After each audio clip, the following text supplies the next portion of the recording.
この資料を来週使うから、それまでに仕上げられなかったら、あなたもう来なくていいからね。それって、どういう。あら、察しが悪いわね。首ってことよ。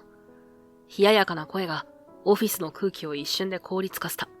俺は机の端で固まる同僚の姿を見つめながら思わず拳を握りしめる。彼女は正社員としてここに居場所を築こうと懸命に頑張っているのに、どうしてこんな理不尽な仕打ちを受けなきゃいけないんだ。助けを求めるようにこちらを見たのがかつての俺の忘れられない人だった。彼女は俺の高校時代の元恋人。卒業以来連絡も取れず、顔を合わせることすらなかったのに、この会社で再会することになるなんて思いもしなかった。けれど、再会の喜びを味わう暇もなく、彼女は驚くほどの過酷なノルマを突きつけられ、日々追い詰められている。全部背負い込むな。手伝うから、少し資料を貸してくれ。彼女が戸惑いつつも、差し出した書類の山は、膨大な翻訳データと複雑な契約関係の文書だった。普通にやったら1ヶ月はかかるだろう。しかし俺は作業の段取りをすべて見直して、重複や無駄を徹底的に削った。翻訳のテンプレや使える辞書を駆使し、優先順位を整理して大枠を先に固める。締め切りまで1週間と宣告された作業は意外にもあっさり道筋が見えてきた。もう終わったよ。気づけばたった1時間も経たずに主要な資料がほぼ完成してしまっていた。徹夜覚悟だったはずの彼女はただ呆然とパソコン画面を見つめ、嘘みたいと震える声でつぶやく。その瞳には安堵と驚きが入り混じった涙が浮かんでいた。俺と彼女のこの再会が俺たちの人生を大きく動かす幕開けとなるのだった。俺の名前は立花レオン。今は桜モトーレンという自動車メーカーの日本法人に派遣社員として入社したばかりだ。桜モトーレンは海外本社を持つ大手企業で、その日本法人も規模はかなり大きい。いわゆる外資系で、社内には外国人の幹部社員が在籍していたり、会議や書類が英語メインで進んだりもするらしい。もちろん、日本国内向けの販売企画やサービスを担う部署もあり、一口に車の仕事と言っても役割は多岐にわたる。俺が配属されたのは海外からの案件と国内営業をつなぐ中間的な部署。どうやらそこでは翻訳や通訳、さらには雑用に近いサポート業務まで求められるようだ。それでは立花さん、今日からよろしくお願いしますね。人事部の担当者が丁寧に頭を下げながら言った。俺は研修室に連れて行かれ、業務についての簡単なオリエンテーションを受けた。部屋の明るさといい、行き交う社員たちの雰囲気といい、一見するとホワイト企業という印象を受ける。けれど、企業というのは外から見える姿と中身がまるで違うことも珍しくない。こちらが海外関連の書類や翻訳を担当するチームになります。立花さんにはこの女性上司、氷室マネージャーの指示を仰ぎながら補助業務を覚えていただく予定です。人事担当者が俺の隣でそう紹介すると、やや奥まったデスクから鋭い視線を持った女性が立ち上がった。黒髪をコンパクトにまとめた様子は一見スマートだが、その目つきと佇まいにはどこか突き刺すような冷たさがある。この部署の中間管理職らしい。よろしくお願いします。立花と申します。深く頭を下げると、氷室マネージャーは笑みらしきものを作りながら、あらあら、若いわね。うちは忙しいわよ。と声をかけてきた。その口ぶりには最初からこちらを軽んじるような響きが混ざっている。彼女の目が怪しく光っているのは気のせいではないだろう。こちら、白崎さん。業務上のサポートを受けるときは彼女に相談してもらって構わないわ。とりあえず、翻訳の下準備やら、資料整理やら、雑用が山のようにあるし、あなたも手を動かしてちょうだいね。その瞬間、紹介された女性の顔を見て、俺は思わず息を飲んだ。肩にかかる髪と、どこか凛とした雰囲気をまとった横顔。少し疲れたようにも見えるが、それでも周囲を引きつける美しさがある。まさか、ここで再会するなんて思わなかった。白崎美奈。かつて、俺が本気で付き合っていた、忘れられない元カノの名前だ。白崎です。よろしくお願いします。彼女はかすかに微笑んで一礼する。だが、その瞳には驚きと戸惑いが混ざっているように見えた。俺の方も内心では心臓が一つ大きく跳ね上がるのを感じている。高校卒業以来、一度も顔を合わせたことがなかった相手。そんな彼女が今、この会社の社員として、俺の目の前にいるなんて。こちらこそ、よろしくお願いします。自分が動揺しているのを隠そうと、なんとか笑みを作って答えた。その場を取り仕切るように、氷室マネージャーが、それじゃあ仕事に移って、と手を叩き、何事もなかったかのように話を切り上げる。周りの社員もすでに業務に集中しているのか、ちらりとこちらを見ただけで、それぞれ席に戻っていった。俺はふと、ミナが細く息を吐き出す様子を見た。表情をぐっと引き締め、デスクの書類を手際よく整理し始める姿は、昔の記憶にある彼女の面影をどこか思い出させる。懸命に頑張ろうとする意志の強さは、あの頃と変わっていないのかもしれない。自分の中に芽生える戸惑いを抱えながら、俺は改めて小さく頭を下げる。彼女もそれに気づいたように、そっと視線を伏せたまま、かすかに会釈してくれた。そうして、俺とミナの再会は、他の誰からも祝福されることなく、ただ、業務という名の喧騒の中で、静かに幕を開けたのだった。それから数日、俺は海外部門の補助的な業務をこなす中で、社内の様子を少しずつ掴み始めた。気づいたのは、この部署は仕事量がとにかく膨大だということだ。定時で終わるなど、到底無理なほどのタスクが毎日のように舞い込む。しかも、どの案件も海外との時差やら、契約先との細かいやり取りやらが発生するため、いつまで経っても、あとは落ち着くだけという状態にならない。そして、特に負担が大きいのがミナだった。氷室マネージャーからの指示が彼女に集中しがちな上、他の社員も自分の業務を優先したくて、何かとミナに押し付けているように見える。派遣社員の俺と違って、ミナは正社員として責任もあるのだろうが、それにしても、明らかに一人では処理しきれない量を背負わされていた。そんな状況は、外から見ていても、あまりに理不尽だった。ある日の夕方、オフィスの隅でうずくまるように、デスクワークを続けるミナに、そっと声をかけた。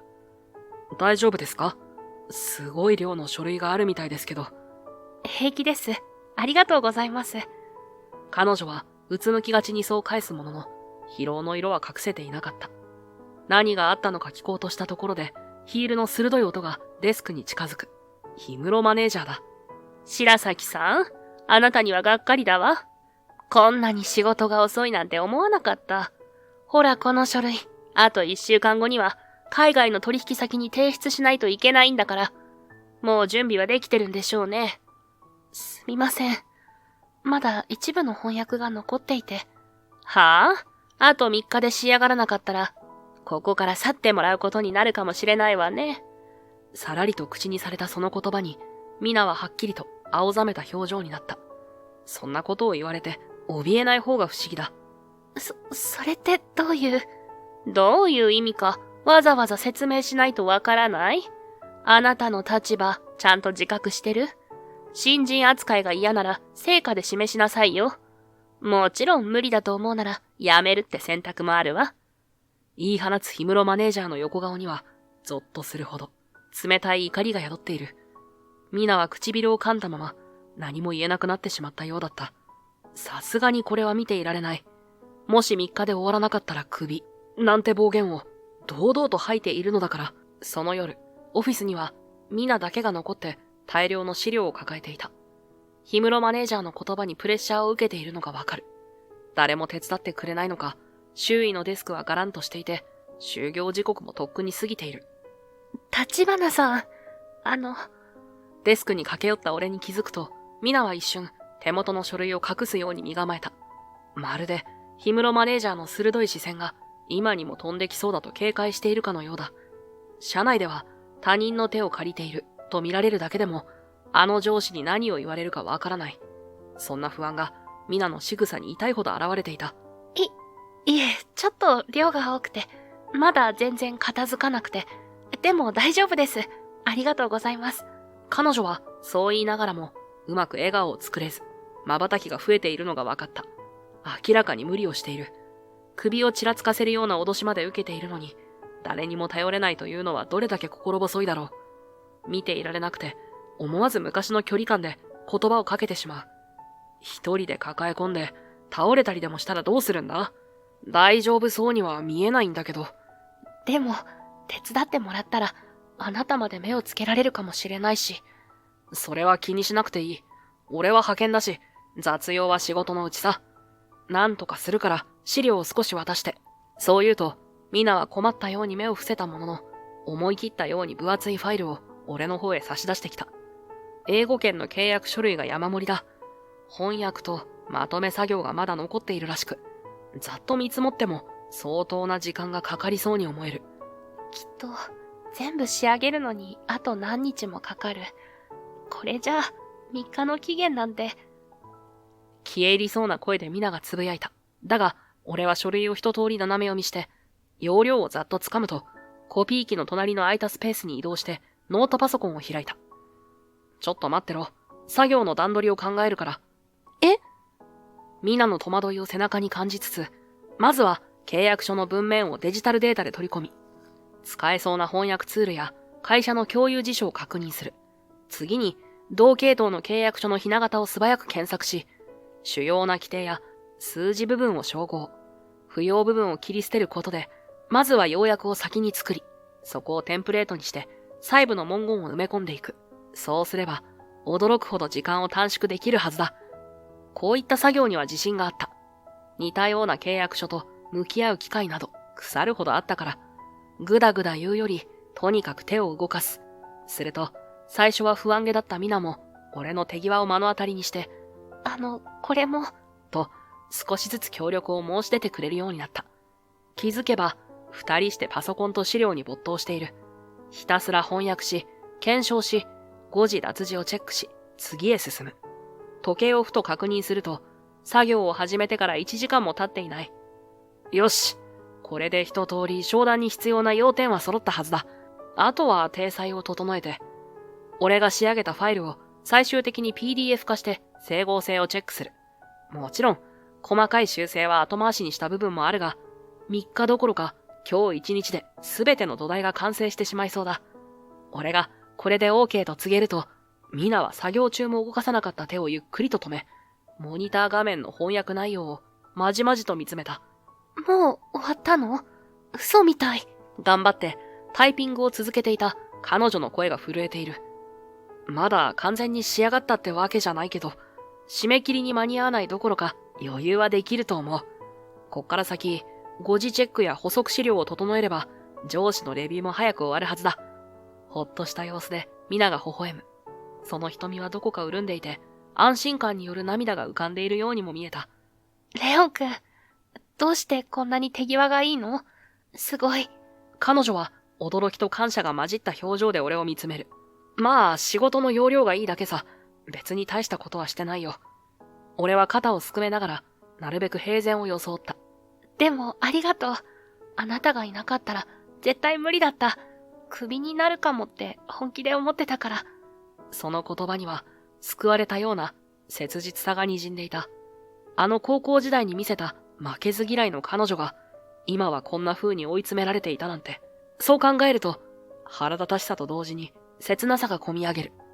自然と脳裏に浮かぶのは、高校の教室での記憶だ。俺はあの頃、家の事情で周囲から貧乏だと噂されていた。実際のところ、かなりギリギリの生活を強いられていたのは間違いない。クラスの連中も、最初は興味本位で、こいつ貧乏らしいぜ、なんて陰で囁いていた。だが、ミナだけはその輪に入ることなく、当たり前のように俺に手を差し伸べてくれた。立花くん、これノート写す？私のやつ整理してあるから、よかったら参考にして。最初は、そんな些細なことからだった。声をかけてくれた時も、私が助けてあげる、みたいな哀れみは一切なかった。ただ、同じクラスメイトとして、わからないことがあったら補えばいい。そんなニュートラルな優しさ。俺はそれに救われたし、同時に彼女の持つ不思議な強さに目を奪われた。ミナは当時から地道な努力を惜しまないタイプだった。成績だけでなく、部活や委員会活動でもとにかく全力を注ぐ。何かをやると決めたら、どんな壁があっても諦めずに乗り越えようとする。その負けず嫌いな一面に、俺は次第に惹かれるようになった。オフィスの明かりを背に、俺とミナは並んで歩き出す。夜の帳が降りた街は少し冷え込んでいて、仕事終わりの疲労感が体を包んでいた。残業続きで気分が沈んでいても、不思議じゃない時間帯。けれど今は、久しぶりの再会を噛み締めるかのように、ゆっくりと足を進めていた。ごめん。こんな時間まで付き合わせちゃって。ふとミナが申し訳なさそうに口を開く。気にするなよ。雑用要員の俺が役に立てたならむしろ嬉しいし。自然とそんな言葉が口からこぼれる。ありがとう。でもほんと助かったんだ。あんな量の翻訳、一人じゃ絶対無理だった。そう言って彼女は小さく笑う。そして俺たちは自然と昔話をする流れになった。高校の頃の記憶、教室での出来事や放課後の廊下、部活の話、そして二人の仲間としての思い出。お互い少し照れくさそうに笑いながら、あの頃に戻ったような気持ちになる。ねえ、レオンくん。高校卒業してから何してたの？不意に、ミナが切り出す。暗がりの街灯に照らされた、彼女の横顔には、戸惑いと好奇心が混ざったような表情が浮かんでいた。急にいなくなったと思ったら、その後のことは全然聞けなかったから、正直気になってた。そう言われて、胸が少し痛む。俺が卒業間際に突然姿を消した時、きっと彼女は不安になったはずだ。あの時何も説明できなかった自分が、今こうして目の前にいる。どんな思いで再会を受け止めているんだろう。まあ、親の都合っていうか、家の事情でいろいろあってさ、家業の勉強みたいなことを海外でしてたんだ。彼女は少し寂しそうに瞬きをして、けれど、それ以上は何も尋ねなかった。そっか、レオンくんならきっと頑張ってたんだろうな。私には想像もつかないけど。そうつぶやく彼女の声は、どこか温かさを含んでいた。責めるような調子はなく、ただ、いろいろあったんだねという優しい響きがあった。ミナの方こそ、高校卒業してからどうしてた？今こうして、車の業界にいるのは意外だったよ。俺が問い返すと、ミナは少し照れたように肩をすくめ、遠くのネオンを見つめながら口を開く。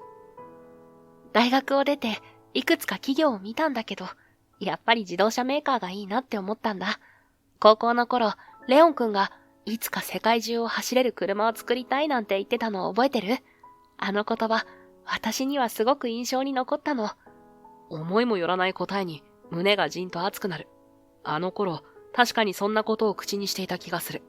それを彼女が覚えてくれていたなんて。俺そんな大それたこと言ってたかな？言ってたよ。生きる場所が変わっても移動は必要だし、世界中のどこへでも行ける車があったら最高だろって。それを聞いたとき、なんか私まで世界を意識するようになったんだよね。ずっと家の中で辛いことがあって、でも世界に目を向ければ道は開けるっていうか、そんな勇気をもらえたの。彼女の口ぶりは淡々としているけれど、その瞳にはあの頃の熱が宿っているようだった。私、あの時正直、前を向くのが怖かったんだ。家の中でギスギスした雰囲気とか、誰にも理解されない孤独を感じていて。でもレオンくんが何気なく、車でどこへでも行ける未来があるはずとか言ってくれるだけで、世界は広いんだって思えたの。そう話しながら、ミナは遠くを見つめるように目を細めた。彼女は高校時代、クラスメイトの前ではいつも笑顔を絶やさず、勉強も部活も一生懸命こなしていた。明るくて面倒見がいいし、学校行事にも率先して参加する姿を見て、周りは何でもそつなくこなすし、悩みなんてないんだろうと勝手に思い込んでいた節がある。俺も最初のうちは、皆が抱えているものなんて知る由もなかった。けれど、ある日俺たちが偶然校舎の裏で話し込む機会があって、ふとした拍子に彼女がポロリと家庭の話題を漏らした。家にいても誰も話を聞いてくれないんだ。と、普段は決して見せない弱い部分がちらっと覗いた。最初はお互いに気まずい沈黙があったけれど、俺は反射的に、そっか、大変なんだな、と言いながら、彼女の肩に手を置いた。どう言葉を返せばいいかわからなかったけれど、黙って話を聞き続けるしかできなかった。すると、ミナも意を消したように、自分の家庭のことを少しずつ語り始めてくれた。家の中の冷たい空気、ちょっとした言い争いが絶えない両親の姿、学校では見せない彼女の孤独がそこにはあった。だが、口に出してしまえば、意外と気持ちは整理できるのか、ミナは話していくうちに自分の中のモヤモヤに気づいていったのかもしれない。最後には、ごめん、変な話しちゃって。と、照れくさそうに笑った。そんな彼女に、俺は不器用ながら、そんなの気にしないよ。いつでも話してくれたらいい。と伝えた気がする。自分自身、当時は何でもないふりをして生きるのが、どれほど辛いかを痛感していたからだ。家庭の都合を周りに話せないまま、学校では平然と取り繕わなければならない。そんな窮屈な感覚は、彼女が抱えているものとも通じるところがあると感じていた。演じるのってしんどいよな。そう続けたとき、ミナは一瞬驚いたように目を見開いたが、すぐに小さくうなずいた。それだけで、俺たちは一言では説明しきれない、生きづらさを共有していると分かって、少しだけ心が軽くなったような気がした。誰にも本当の弱さを見せられない。それでも、周囲には大丈夫と笑って見せなきゃいけない。そんな苦しさを抱える同士だったからこそ、あの時の俺たちは自然に惹かれ合ったのかもしれない。俺たちの間には言葉にしなくても伝わるものがあった。自分の中に溜まったモヤモヤを吐き出せる相手がいる。それだけで頑張る理由が一つ増えたのを、あの頃の俺は確かに実感していた。だから、付き合うまでに時間はほとんどかからなかった。周囲のクラスメートたちは、なんであんな地味な奴と、なんて、ひそひそ噂していたけど、ミナはどこ吹く風という感じで、全く気にしていなかった。それよりも、私がいいと思ったんだから、いいじゃないと、むしろ、開き直るように微笑んでいたのを覚えている。そんな姿勢が嬉しくもあり、どこか申し訳なくもあったけれど、彼女の揺るぎない強さが、当時の俺をどれだけ救ってくれていたかを、今に至るまで忘れたことはない。そんな階層に浸りながら歩いていると、いつの間にか、駅前の広い通りに差し掛かっていた。人通りがまばらになり始める時間帯。ビルのネオンが青白く照らす歩道の上を、俺とミナは肩を並べて進んでいく。すると、不意に彼女が口を開いた。ねえ、レオンくん、今って、付き合ってる人いるの？思わぬ質問に思わず声が裏返りかける。ミナはそんな俺を横目で見ながら、少しだけ視線を落とした。ごめん、変なこと聞いて。でも、卒業間際にあんな風に別れを切り出されたでしょ？ちゃんと話してくれなかったから、わけわからなくて。言葉を詰まらせるミナの横顔には、どこか言い知れぬ寂しさが宿っていた。俺はどう答えていいかわからず、足を止めかける。あの時は、別れようって一方的に言われても、私としては理由がわからなくて、もしかして私、何かしちゃったのかなって、今でも思うことがあったんだ。振り返ると、ミナの瞳がじっと俺を見つめている。その視線には、不安と期待が混じったような、複雑な感情が込められていた。まるで、あの時の真相を教えてほしい、と言わんばかりに。いや、そうじゃない。ミナが何か悪いわけじゃなくて。それ以上の言葉が出てこない。下手をすれば、かえって彼女を傷つけるだろう。気まずい沈黙が流れ、俺は何とかごまかすように視線をそらしてしまう。そっか。ミナの小さなため息が聞こえた。彼女は、それ以上は問い詰めず。駅あっちだよね。と、小声で言って先を歩き出す。俺は追いかけるように数歩遅れ、ふと空を見上げた。街灯がまばらに照らす夜空には、うっすらと月が浮かんでいる。結局、はっきりとした答えを言えないまま、俺たちは駅前の改札口へと向かった。少し離れた位置で、切符を買う彼女の姿を横目に見ながら、喉の奥がひどく乾いているのを感じる。もし真実を言ってしまえば、俺と彼女はもっと大きな壁にぶつかることになるかもしれない。それを回避するように、臆病な俺は歯を食いしばるしかなかった。じゃあ、また明日、会社でね。そう言い合って別れた後、俺は改札を通りながら深い息を吐き出す。なぜこんなにも胸が苦しくなるのか。ミナが俺に向けていたあの眼差しが、今も脳裏に焼き付いて離れないまま、夜の電車に揺られて家路を急いだ。翌朝、いつも通りオフィスに向かうと、早速、氷室マネージャーの鋭い声がフロアに響いていた。ミナのデスクにずらりと並んだ書類を片っ端からめくっては、本当にこれで全部終わってるわけ？と疑いの目を向けている。けれど、数分もしないうちに彼女の眉間のシワが深くなるのが見えた。どういうこと？ここまで仕上がってるなんて。つぶやく声は悔しさを含んでいるようだった。ミナの方はといえば、緊張しつつも堂々と座っている。昨夜ギリギリまで作業した甲斐があって、まだ細部のブラッシュアップこそ残っているが、大枠の要件は完璧に整っていたのだ。すごいじゃないか、白崎さん。一晩でここまで完成させたの？近くにいた数人の社員が驚きの声を上げる。いつも雑用ばかり押し付けられていたミナが、わずかな時間であの大量の翻訳やまとめをやりきった。それだけでも衝撃だったのだろう。ミナは小さく笑みを見せながら、きちんとロジックを説明し始めた。ありがとうございます。でも、やり方次第で時間を短縮できる部分が多くて、それに、資料の優先順位を最初に見極めるだけでも、余計な重複作業を省けますし。それは昨日、俺と一緒に見直した効率化の方法だ。彼女はそれをしっかり吸収し、自分の言葉で堂々と話している。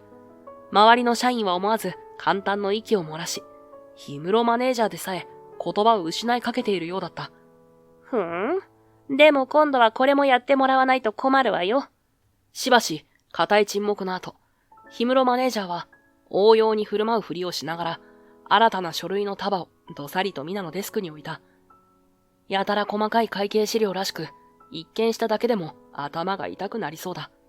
このプロジェクトの経費関連ね。来週までにまとめて提出してもらわないと。いいわね。大勢の社員が見ている前で、ミナが戦々恐々としていないかと様子を伺う。ところが、彼女は落ち着いた表情のまま、ファイルにさっと目を通すと、不敵な笑みを浮かべた。わかりました。まずはデータを一つに集約して、不要な部分を洗い出せば、早めに着手できるはずです。ありがとうございます。やってみますね。そういうや否や、彼女は早速、パソコンを立ち上げて作業を始める。昨日までは身を縮こまらせながら苦闘していたミナが、今日はまるで別人のように頼もしい。俺は少し離れた場所でその姿を眺め、内心ほくそ笑んだ。うまくやり方を活用してくれているらしい。見ろよ、あの白崎って子。いつも雑用ばかり押し付けられてたのに、すごくないか？周囲からそんな囁きが聞こえ始める。ミナの机のそばを通る社員たちが変わり始めた空気を敏感に察しているのだろう。彼女に失礼な態度をとっていた者たちも、なんとなく居心地の悪そうな顔をしていた。それから数日後、思わぬ展開が待っていた。氷室マネージャーの上司である柴崎課長が何人かの社員を集めてこう言い出したのだ。実は、大口取引先から新しい案件の打診が来ていてね。英語ができて資料作成なんかもきちんとこなせる人材が必要なんだ。そこで、白崎さんを担当に抜擢しようと考えているんだが、そう課長が切り出したのは、この会社の中でも屈指の規模を誇る海外案件に関わる重要なミーティングの場だった。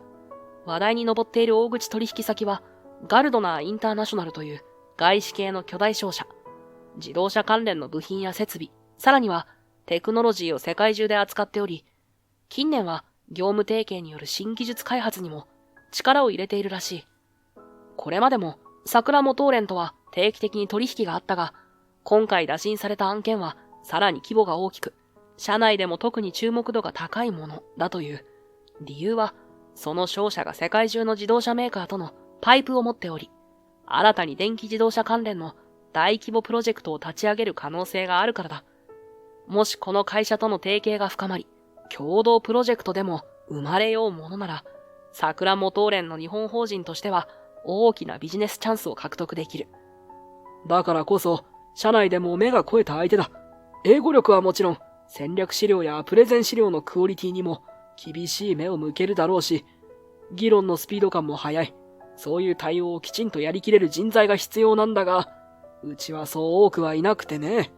今回の案件は、うちとしても是が非でも成功させたい。そこで候補に上がったのが白崎さんだ。ここ数日の働きぶりを見て、これなら大役を任せてもやっていける、という判断らしい。英語の翻訳だけでなく、現場レベルの書類仕事やコミュニケーションまでそつなくこなし、しかも熱意がある。組織として人を育てる意味でも若手抜擢は一石二鳥なのだろう。ただし、相手が相手なだけに相当なプレッシャーがかかると思うよ。彼らは常に世界トップクラスのパートナー企業と仕事をしているし、少しでも不備があればすぐに撤退を考えるくらいの冷徹さもあると聞く。そこは覚悟しておいてほしい。言外に、もし成果を出せないなら、痛いしっぺ返しが待っている、というニュアンスも漂うが、それだけガルドナーインターナショナルが特別な存在なのだ。失敗は許されない。けれど、成功すれば大きなブレイクスルーにつながる。その発言にオフィス内はざわめいた。白崎が、と驚く声もあれば、彼女ならできるはずだと肯定する意見もある。いずれにせよ、新人扱いされてきた彼女が大口案件に携わるというのは異例の大抜擢に近い。やらせてください。会議室のテーブルを前に固唾を飲む社員たちの視線を受け止めながら、ミナははっきりとそう口にした。大きく息を吸い込んで、まっすぐ課長を見つめる。英語力もまだ十分じゃないかもしれませんし、資料作成にも不安はあると思います。でも、ここで引き受けられなかったら、もう二度とチャンスが巡ってこないかもしれない。だから、私に任せてください。絶対成功させてみせます。静かだったオフィスに、彼女の熱意あふれる声が響く。これまで雑用ばかりを押し付けられていた姿を知る者ほど、その決意の強さに圧倒されたようだ。本来なら、経験豊富な人をつけるところだけど、白崎さんには連日の仕事で成果を出してもらっているし、何より熱量がある。わかった。上には俺からも言っておこう。正式な担当が決まり次第、また詳しいスケジュールや方針を話し合おう。その言葉に、ミナは深く頭を下げた。表情には、高揚感と緊張感が入り混じっていて、手の震えまで伝わってきそうだ。だが、その瞳には迷いの色はなかった。彼女はしっかりと顔を上げると、ありがとうございますと、小さく、しかし、力強い声で感謝を伝えていた。氷室マネージャーは、苦虫を噛みつぶしたような表情を見せたが、課長の推薦を強く否定するわけにもいかないようだった。その日の終業間際、ようやく落ち着いたミナが、俺の席までやってきた。レオン、本当にありがとう。全部、レオンが教えてくれた方法のおかげだよ。そう言いながら、彼女ははにかんだ笑みを浮かべる。いや、俺はちょっと手伝っただけさ。ミナがちゃんと吸収して頑張ったから、結果が出ただけだろ。それでも、本当に感謝してる。今はちゃんと前を向けそう。静かな声に込み上げた意志の強さが感じられて、俺はなんだか胸が熱くなった。それから数週間、ガルドナーインターナショナルとの契約に向けて、ミナは息つく間もなく準備を進めていた。日々の業務に加え、先方との英語メールやオンライン会議でのやり取りも担当することになったからだ。俺も陰ながらフォローしつつ、彼女が抱える膨大な情報を整理するのを手伝っていた。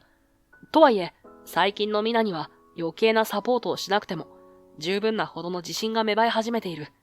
氷室マネージャーが押し付けてきた雑用が、逆に一通りの知識を習得するチャンスになった形だ。もちろん、その上司がそうした成果を喜ぶはずもないが、そして迎えた契約交渉当日、まだ朝早い時間帯だというのに、社内には異様なほどの緊張感が漂っていた。大口取引先であるガルドナーインターナショナルのメンバーがほどなくして来訪するというのだから、みんな落ち着かないのも無理はない。そんな中、ミナが資料を抱えて会議室に向かおうとするとき、俺は廊下で彼女を呼び止めた。おいミナ、大丈夫か？うん、レオン君が手伝ってくれたおかげで、資料もほぼ完璧に仕上がったし、頑張ってくるよ。そう言って、彼女はややこわばった笑顔を見せた。目の下に薄いクマができているのが気になるが、今は余計な口出しはすまい。むしろ励ましてやる方が先だ。俺は会議には参加できないけど、すぐ近くにいるからさ。もし終わったらお疲れ様会でもしよう。これまでめちゃくちゃ頑張ってきたんだから、今日成功させて思いっきり息抜きするんだぞ。うん、そうだね。ありがとうレオンくん。彼女は書類をぎゅっと抱きしめるようにしてかすかにうなずき、会議室の扉を開けて入っていった。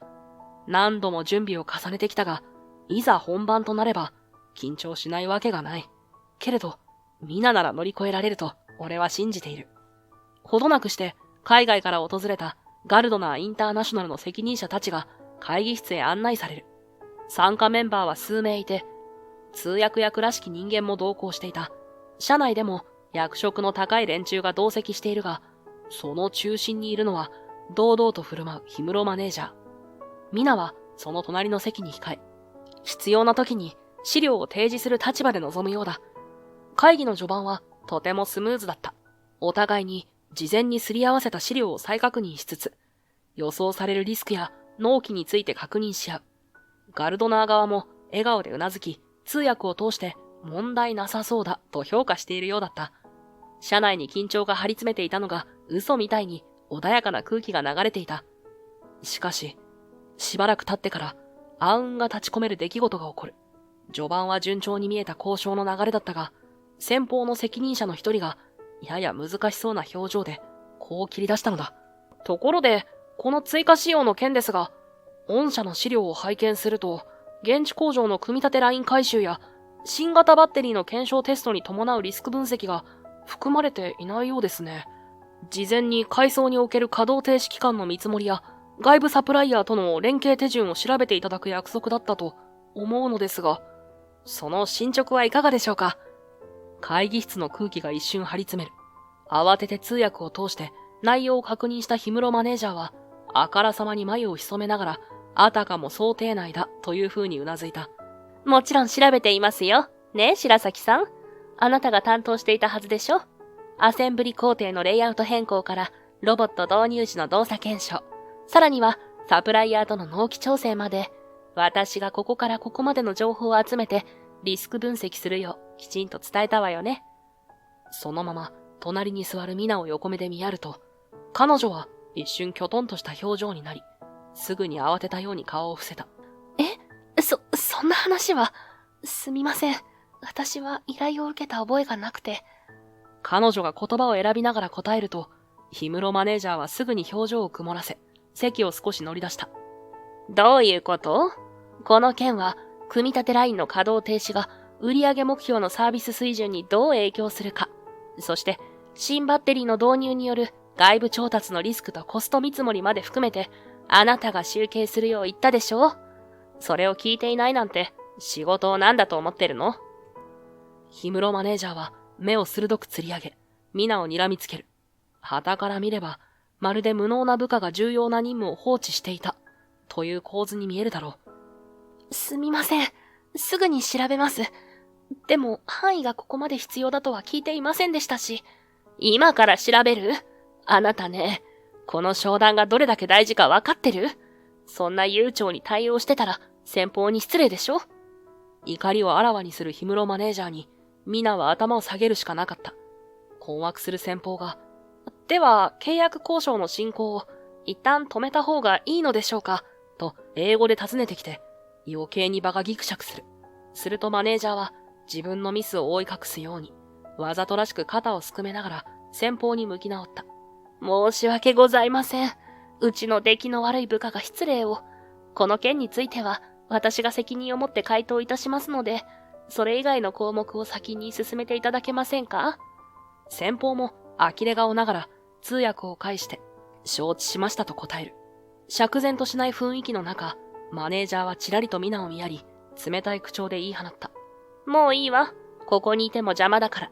あなたは一度席を外しなさい。私が一人で何とかするから。でも。いいから、すぐに出て行って。あなたに任せると話が進まない。そうしてミナは、まるでお荷物扱いされるように、会議室から追い出されてしまった。ミナはとぼとぼとオフィスの一角へ向かい、机に広げられたファイルを手に取るも、震える指でうまくページをめくれない。俺はいても立ってもいられず、そっと声をかける。ミナ、どうしたんだ？大丈夫か？俺の顔を見ると、彼女の瞳にはうっすらと涙が浮かんでいた。まるで羞恥と無力感を同時に味わっているようで、頬がほんのり赤くなっているのが切ない。レオン君、私本当に知らなかったの。このリスク分析の件なんて一言も聞いてなくて、でもみんなの前で使えない部下みたいに怒られて。俺はファイルを広げながら、氷室マネージャーの指示範囲を確認してみた。すると、確かにリスク分析の範囲についての言及がある部分には、曖昧なメモすらなかった。どうやら、彼女の言う通り、マネージャーがわざと隠していたか、あるいは説明不足のまま放置していた可能性が高そうだ。どう考えても、氷室さんがわざと言わなかったんじゃないか。ミナに責任を押し付けるために。そう言うと、ミナは唇を噛みながら、そんなと声を詰まらせる。悔しさで、胸が張り裂けそうなのだろう。ひどいよね。私のことが気に入らないなら、私だけに嫌がらせすればいいのに、こんな大事な交渉の場面でまで。悔しさを隠しきれないミナの声は震えていた。高校時代から夢見ていた。自分の手で車を作り、世界とつながるという思いを胸に、彼女はずっと頑張ってきたのに、こんな形で踏みにじられるなんて、あんまりだ。俺はミナの肩にそっと手を置き、彼女の目線に合わせるように軽く腰を落とした。俺が何とかする。ここで引き下がったら意味がないだろう。ミナの頑張りが水の泡だ。でも、あの人何してくるかわからないよ。レオン君が矢面に立ったら、今度はあなただって危ないし。ミナは心底不安そうに唇を噛む。だが、ここで退いては何も変わらない。俺は彼女の肩をもう一度軽く叩いてみせる。大丈夫。きっとうまくいくから。俺のことは気にしなくていい。それより、お疲れ様会の場所を予約しといてくれ。思いっきりリフレッシュしよう。そう言うと、ミナはまだ涙を浮かべたまま、かすかな笑みを返してくれた。わかった。でも無理はしないでね。約束だよ。彼女を安心させるようにうなずいた後、俺は資料を抱えて会議室へと向かう。ドアの前で一度深呼吸し、意を決して中に足を踏み入れた。失礼します。さほど広くもない会議室だが、そこには重役クラスや海外からの取引相手がずらりと並び、張り詰めた空気が漂っていた。そんな中、席の中央で仕切っていた氷室マネージャーが、厳しい目つきで俺を睨みつける。今は大事な交渉中よ。派遣のあなたが入ってくる場じゃないでしょ。さっさと出て行って。鋭い声が飛んできたのは、もちろん氷室マネージャーだ。長テーブルの先には、ガルドナーインターナショナルの重役らしき外国人たちが座り、通訳を交えて話し合いが行われている。申し訳ありませんが、少しだけお時間をいただけますか？どうしてもお伝えしたいことがありまして。俺が丁寧に言葉を選んで頭を下げると、マネージャーは露骨に眉を潜めた。どうしてもですって？あなたの用事なんて聞く耳持たないわよ。空気を読めないの？ここから出ていかないならクビにしてやるわ。派遣契約を打ち切るのは簡単なのよ。その一言に、先方の取引担当者が英語で何かを言いかける。通訳が戸惑った様子で言葉を補おうとしたが、その前に先方の偉い人物らしき男が低い声で問いかけた。失礼ですが、今彼をクビにするとおっしゃいましたか？にわかに空気がピリつく。相手の鋭い視線は氷室マネージャーに向かっている。マネージャーは強引に笑みを作り、言葉を継いだ。ああ、いえいえ、お気になさらず。失礼しました。こちらの派遣社員が無粋に押しかけてきただけですから、今すぐ退出させますので、商談の続きを。しかし先方の重役は、マネージャーの言葉を制するように手を挙げて、通訳を促した。いえ、これは見過ごせません。本当に彼をクビにするおつもりですか？彼が何者なのかは分かっていますよね。彼はドイツ本社の CEO の息子、レオン・アイゼンベルクさんですよね。その瞬間、場の空気がガラリと変わった。まるで時が止まったように会議室が凍りつく。ガルドナー側の複数のメンバーが俺を知っているかのように静かにうなずいている。嘘でしょ？氷室マネージャーの顔から血の気が引いていくのがはっきりわかる。彼女は絶句したまま、困惑の色を隠そうともせずに唇を震わせていた。俺はまっすぐテーブルの中央に立ち、深く頭を下げる。本社 CEO の息子だからって偉そうにするつもりはありません。日本法人の現場を知りたくて派遣として働かせてもらっていました。勝手な事情ですみません。先方の重役たちは互いに視線を交わし合い、どうやら以前から俺の存在を把握していたらしい。通訳を通してこんな言葉が返ってくる。ドイツ本社からあなたのことは聞いていました。極秘に日本を訪れるかもしれないとは伺っていましたが、まさかここでお会いするとは思いませんでしたよ。氷室マネージャーは呆然としながら椅子から立ち上がり、何度か口を開きかけるも言葉が出ない。それもそのはずだ。自分の部下をクビにすると豪語した直後に、そいつが実はドイツ本社の CEO の息子と判明したのだから。そんな、派遣社員だと思ってたし、全く聞かされていなかった。上ずった声で言い訳を繰り返すマネージャーの様子を、ガルドナーの面々は半ば呆れ気味に眺めている。社内の偉い連中も一様に凍りついた顔だ。俺は意を決してゆっくりと口を開いた。先ほどの交渉で不足していたリスク分析データにつきましては、改めて私からご用意させていただきます。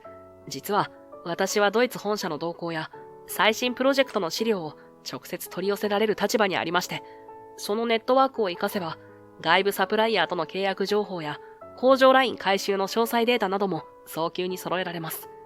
白崎が中心となって整理していた国内データともすり合わせることで、提出が遅れた要因を速やかに補い、より精度の高いリスク分析をお見せできるはずです。次の打ち合わせまでに万全の資料をまとめますので、少しだけお時間をいただけませんか。そう言いながら、俺は持参したファイルをそっとテーブルに置いた。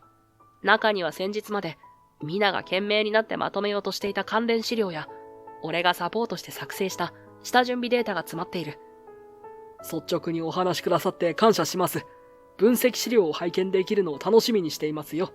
先方の重役は落ち着いた笑みを浮かべながら俺のファイルを受け取り、通訳を通して穏やかにそう告げる。一方、氷室マネージャーは何か言いたげに視線をさまよわせながらも、完全に追い詰められた表情をしていた。俺はちらりと彼女を見やると、冷静に言葉を続ける。白崎が担当として頑張ってきたことは事実です。もし資料が不十分な点があるなら、それはマネージャーとして指示を怠った方にも責任があると思います。どうか彼女の頑張りまで踏みにじらないでください。会議室にはピリついた沈黙が漂う。通訳を通した先方の発言を受けて、つい先ほどまで偉そうにしていた社内の役員たちもおろおろと視線を交わし合っている。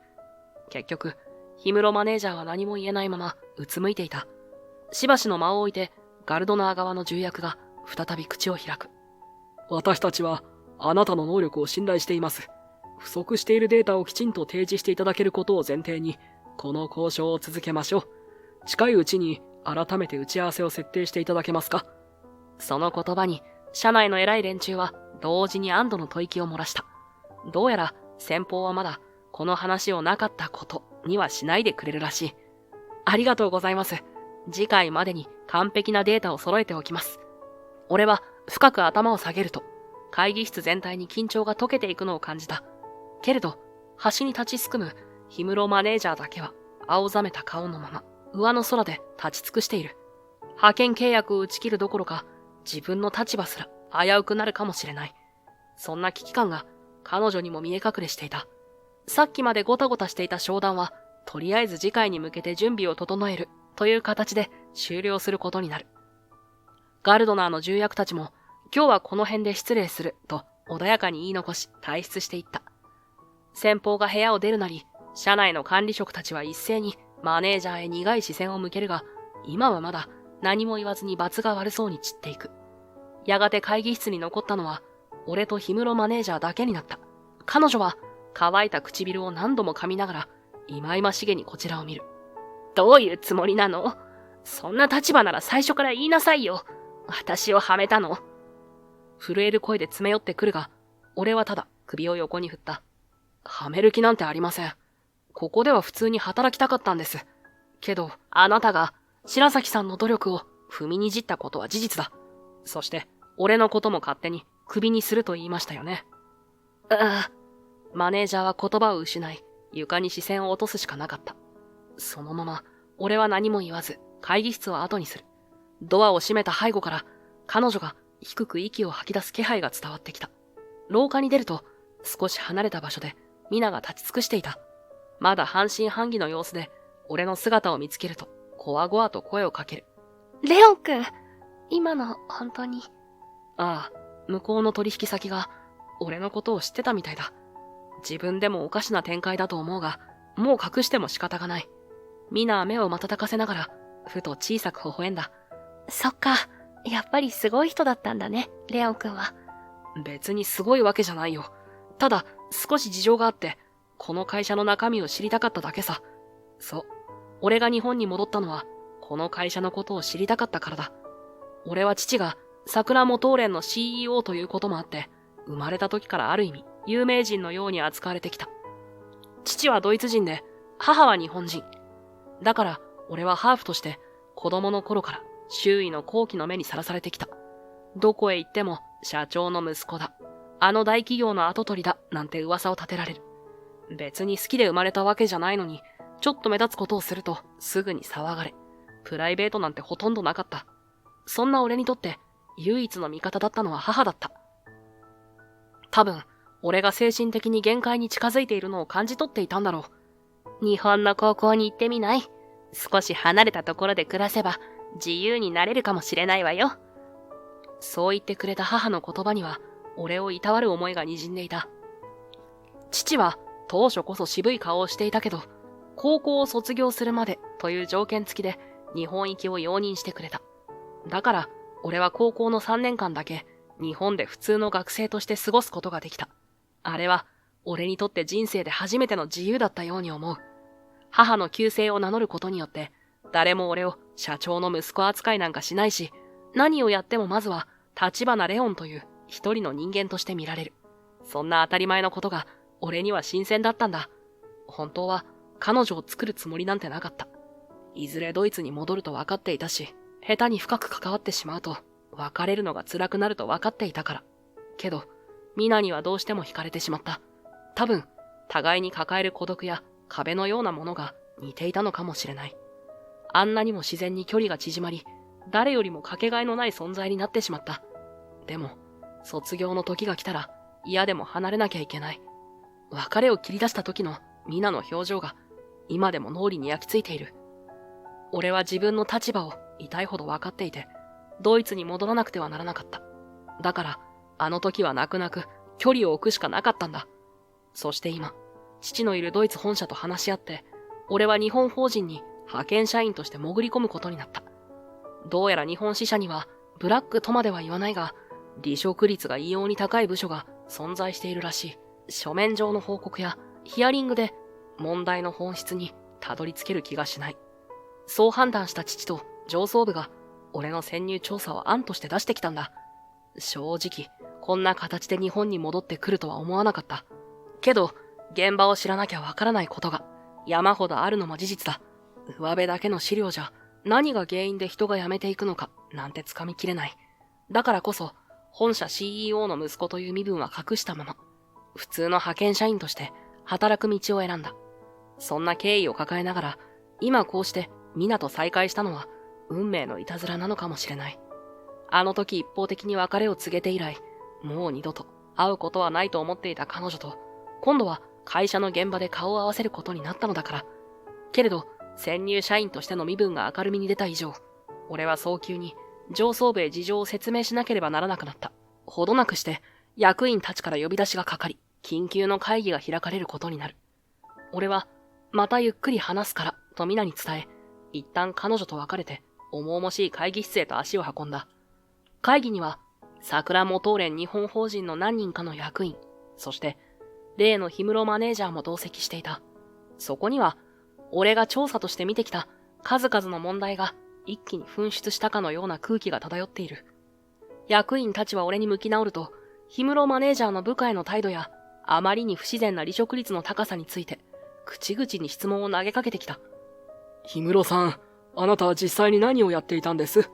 部下からの報告によれば、たびたび無理難題を押し付けていた上、業務指示も曖昧で、責任を部下に押し付けていたと聞くが。役員の一人が、そう厳しい声で問い詰めると、氷室マネージャーは唇をきつく結んだまま、しばらく何も言えなかった。だが、沈黙が長引いて、全員がじれ始めた頃、彼女は浅い息をついて口を開く。私は一生懸命だったんです。結果を出さなければ私が切られると思って、昔から女性が働くのは大変だって痛感させられてきましたから。仕事で少しでもミスがあれば、やっぱり女性はダメなんて陰口を叩かれてきたことも何度もある。それが悔しくて、これ以上侮られたくないという思いでがむしゃらに走っていました。思わぬ告白に会議室の空気が微妙に揺れる。氷室マネージャーはうつむきかけた顔を上げ、悔しそうに続けた。だからといって、やったことは正当化できません。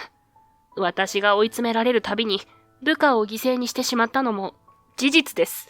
嫌がらせじみたことをしたとも思っています。でも、そうするしか方法がわからなかった。勝ち残るには他人を蹴落とすしかないんだって。彼女の声は震えていた。言い訳がましいと受け取る人間もいるだろう。けれど、その内側にある種の悲壮感が滲んでいるのが誰の目にも明らかだった。それでも、残念ですが、あなたをこれ以上この会社に置いておくわけにはいきません。役員の一人が無情な宣告を下す。彼女は顔を歪めながらうなずき、もう弁解の言葉も口にできないようだった。わかりました。すべてを背負うようにそうつぶやくと、彼女は視線を床に落としたまま、小さくうなずいた。こうして、氷室マネージャーの解雇が正式に決まる。会議は早々に終わり、やがて彼女が会社を去る日が訪れた。氷室さんが退職の手続きを終えてエントランスへ向かうとき、見送りに出る者は誰一人いなかった。普段なら、退職者に挨拶くらいはするものだが、あまりに負のイメージが強すぎて、みんなが彼女との関わりを避けているのが見て取れる。そんな中、足早に歩き去ろうとする彼女の前に、ただ一人、ミナだけが立ちはだかった。慌てて腕を伸ばし、出口までの道を塞ぐようにして、小さく会釈する。お世話になりました、氷室さん。思わぬ言葉に、元マネージャーは怪訝そうに眉を潜める。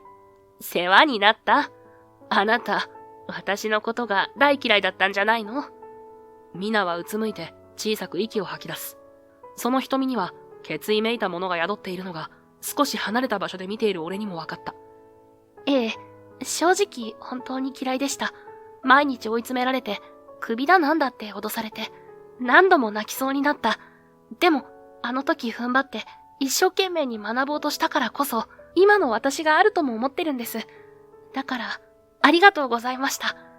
最後の言葉を聞いた瞬間、氷室さんの肩がかすかに震える。その目には驚きが浮かんでいたが、やがて苦笑混じりにかすかな声を漏らす。あなたってなんていうか、馬鹿正直というか甘いわね。そんな風に言えるなんて。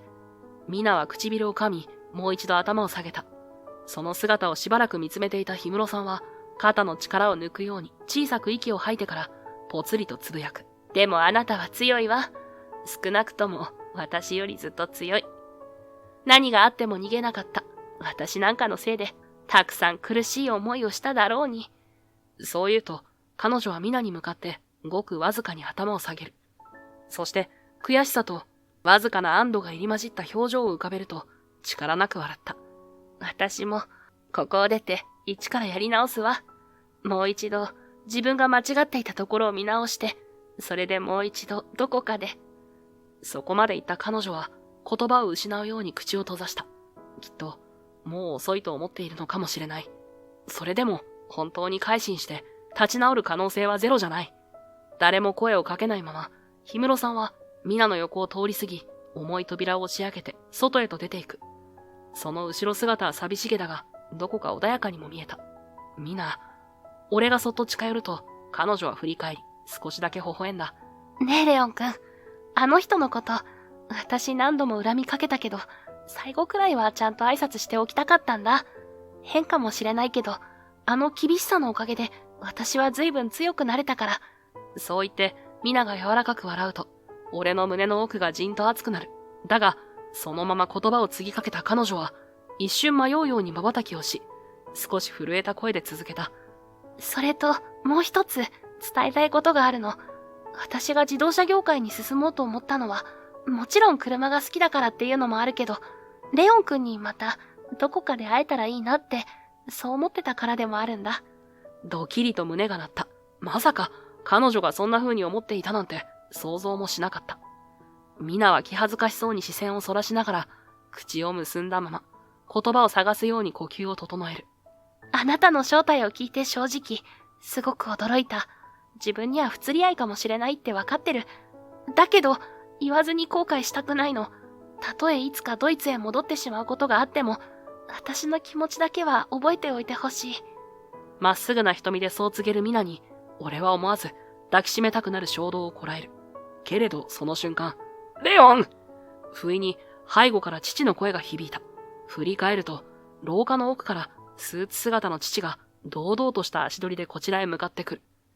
いつ日本に来たのかと思うほど突然の登場に、俺は心臓が跳ね上がった。父さん、なんでここに？報告を受けたよ。日本支社の問題をよく収めたそうじゃないか。さすが私の息子だ。高校の時に日本で学びたいなんて言い出した時はどうなることかと思ったが、こうやって結果を出すのを見ると、やはり血は争えんな。父は誇らしげに言ってくるが、その視線は自然と俺の隣に立つミナへ移っていた。ミナが戸惑いながら一礼し、はじめまして、と小さく声を落とすと、父は目を細める。レオン、君の隣の方は？あ、日本支社の社員で、白崎美奈と言います。ミナが慌てて自己紹介をすると、父は怪訝そうに眉を上げながらも、どこか楽しそうに口元を緩めた。さっき遠目に見ていたが、ずいぶん親密そうに話していたな。何かあるのか、レオン？低く、けれど、笑いを含んだ声で探りを入れる父の姿に、俺は一瞬ためらいつつも、意を決して答えた。父さん、実は日本支社をもう少し立て直したいんだ。離職率を高めていた問題は解決できたんだけど、それで終わりじゃない。現場にはまだ改善すべき点がたくさんあるから、俺はもうしばらく日本に残りたい。それと彼女、ミナのことも大切にしたいんだ。父の表情がわずかに動く。けれど、俺は言葉を止めない。僕は彼女が好きだ。できれば日本で彼女と一緒に過ごしたいと思ってる。ちらりと横を見れば、ミナが目を見開いて、今にも涙をこぼしそうな顔をしていた。そのまま彼女は恐る恐る、父へ向き直る。私は、まだ力不足かもしれませんけど、レオン君が日本支社を良くしていくために一生懸命サポートしたいと思っています。だから、よろしくお願いします。彼女が深く頭を下げると、父は少しだけ驚いたように目を瞬かせた。すぐに思い出したように、ああ、そういえば。とつぶやく。そうだ。ガルドナーの重役がやたらと優秀な資料をまとめる女性がいると言っていたな。確か名前はミナと、君のことだったのか。ミナが、はい、多分。と気恥ずかしそうに答えると、父は意味ありげにうなずきながら俺を見やる。なるほど、レオン。君はこういう人がそばにいる方が実力を発揮しやすいのかもしれないな。わかった。日本支社での立て直しは任せる。ただし、ドイツ本社への連絡は怠らないでくれ。そちらも大事な案件を抱えているからな。その言葉に、俺は安堵の息をつく。父はさらに、ミナへ向けて言葉を続けた。レオンのことよろしく頼む。こいつは昔から抱え込みやすい性格でな。最近こんなに生き生きした顔を見るのは久しぶりだよ。はい。父さん、ありがとう。そう答えて、俺がしっかりうなずくと、ミナは泣きそうなほど、潤んだ瞳で俺を見上げた。お互いの手が自然と重なり合い、二人の距離がほんの少しだけ縮まっていく。ありったけの決意と抑えきれない嬉しさ。それが同時に胸の内で熱を帯びていた。それから数ヶ月、日本支社は見違えるほど組織改革が進み、売り上げも順調に伸び始めた。以前は不自然に高い離職率が悩みの種だったが、今では社員一人一人がやりがいを感じられるような仕組み作りに注力している。改善すべき課題はまだ山ほどあるが、それでも確かな手応えを感じる日々だった。ミナとの関係もあの時手を重ね合った瞬間からさらに深まったように思う。仕事に追われてすれ違うこともあるけれど、どちらかが疲れている時はお互いを支え合い、休みの日には隣町のカフェでゆっくり過ごす。そんな何気ない時間が今の俺にはかけがえのない宝物だった。父に言われたように、俺は抱え込みやすい性格をしているのだと思う。誰にも言えず、一人で悩み続けたり、どうしても弱音を吐けなかったり。だけど、そんな俺を皆は受け止めてくれたし、社内の仲間たちは一緒に悩みを共有してくれる。いつしか弱いところを見せることは恥でも何でもなく、誰かと助け合うために必要なことだと実感できるようになっていた。こうして、俺は彼女と共に今を積み重ねながら日々を生きている。かつては見失いかけていた、誰かと分かち合い、誰かを支えるという当たり前のことが、これほどまでに尊く、かけがえのないものだとは思わなかった。だからこそ、これからも俺は自分を偽らないで手を伸ばす生き方を守りたい。辛いことも嬉しいことも、誰かと分かち合えるのなら、今の俺たちはどこへだって進んでいける。そんな確信を胸に、今日も変わらず、みなとこの会社の未来を作っていくつもりだ。